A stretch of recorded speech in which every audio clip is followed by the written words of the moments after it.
धुआं उड़े आसमान के धुआं उड़े आसमान धुआं उड़े आसमान धुआं उड़े आसमान कि यारे देखी देखी गौरा जी के हुक्का मारे देखी देखी गौरा जी के हुक्का मारे बाबा भरी के चिलम ए बाबा भरी के चिलम ए बाबा भरी के चिलम धुक धुक मारे धुआं उड़े आसमान जब फूंक मारे ए बाबा भरी के चिलम धुक धुक मारे कि धुआं उड़े आसमान जब फूंक मारे देखी देखी गौरा जी के हुक्का मारे देखी देखी गौरा जी के हुक्का मारे बाबा भरी के चिलम ए बाबा भरी के चिलम ए बाबा भरी के चिलम धुक धुक मारे कि धुआं उड़े आसमान जब फूंक मारे हे बाबा भरी के चिलम धुक धुक मारे धुआं उड़े आसमान जब फूंक मारे डीजे ब्रजेश चकिया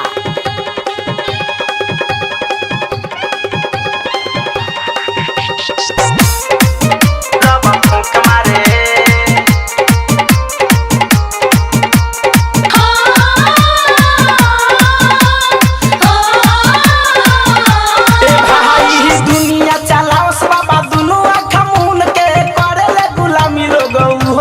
छीन के का बताइलो ना हाँ दुनिया चलाओस बाबा दुनु आँख मुन के करले गुलामी लोग सब दिन के रहेला ना घर घाम लुक मारे रहेला ना घर घाम लुक मारे ए बाबा भरी के चिलम ए बाबा भरी के चिलम ए बाबा भरी के चिलम धुक धुक मारे कि धुआं उड़े आसमान जब फूंक मारे ए बाबा भरी के चिलम धुक धुक मारे धुआं उड़े आसमान जब फूंक मारे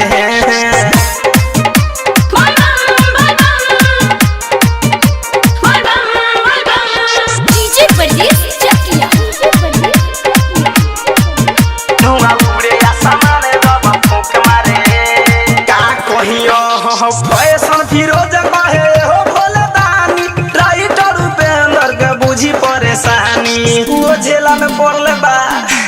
आए हाय फैशन फिरोज कहे हो भोले दानी मुकुलनी के तनी बुझी परेशान धरे कंधना जैसे लूट मारे धरे कंधना जैसे लूट मारे बाबा भरी के चिलम ए बाबा भरी के चिलम